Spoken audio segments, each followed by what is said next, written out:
I'm Clayton Ferrara. I'm a biologist, and I'm also the executive director of Ideas for Us. I really started very early with this work, falling in love with nature and with animals, and really becoming a naturalist in my younger years. And I can say that in the 21st century, for anyone that's a naturalist, they're also a conservationist, kind of by de facto. And I grew up in South Florida, and really in that time period in the 90s, there was a housing boom that was going on there, and really kind of saw with my own eyes places that I was growing up and exploring in slowly turn into parking lots and subdivisions and office buildings and strip malls. And this was, of course, something that impacted me deeply.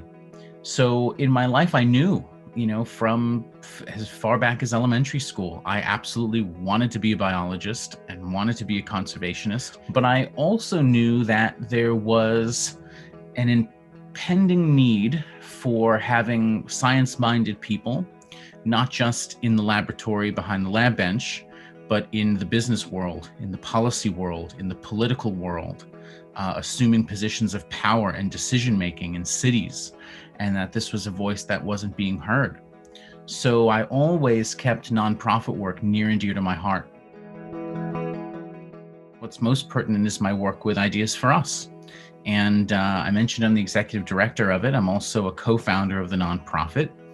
We began as a student club in 2008. And then transitioned into a 501c3 nonprofit in 2011. And I helped set up that 501c3 and have been with it ever since. I'm actually celebrating 10 years of being with Ideas for Us this month. Our number, 1, 2, and 3 obstacles that we face, probably funding, of course, like all nonprofits would probably be number 1. I would say number 2 is access to the right partners and allies. That is definitely always something that is key to being successful in a lot of this work. And then I think number 3 would probably be optics, right? Even though I've been in the organization for 10 years, every single day I talk to people who are thrilled and excited to find that we exist. Well, we've been doing this work for 13 years now. And making sure that we have more eyeballs and optics on us is key as a nonprofit, because people can only get involved if they know that we exist. Our whole model of how we work is about elevating community voices and people who are in the villages and towns and cities that we are trying to take action in. We serve as an organization that is a mentor and a guider and an action partner, but ultimately we want to turn over those responsibilities to people that are in these places. And very often they're young people, and very often they have surmounted extraordinary odds and obstacles to become leaders in their community. So I'm most proud of that legacy of leaders that we've created and that we mentor still to this day.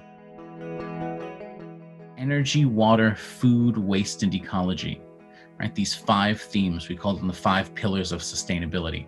And when you think of that, energy, water, food, waste, and ecology, and you do kind of an assessment of your own home or your own life in regards to those thematic areas, then you can achieve a lot. All of this work starts with you as the person, right? But we're social creatures, so don't let it stop there. There is an important thing that comes from teaching others.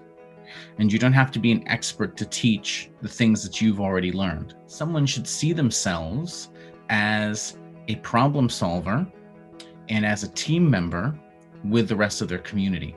So run for office, join the advisory board of whatever, become a leader on your team at work, remote or otherwise, and be a voice for sustainability within your own company. So I think that there's so many of those little elements that we can bring into our own lives and just take on more responsibility for things. I've never come in contact with anyone whose life got worse because they took on more responsibility. So I think that that's really a key aspect, responsibility for ourselves and also the world around us.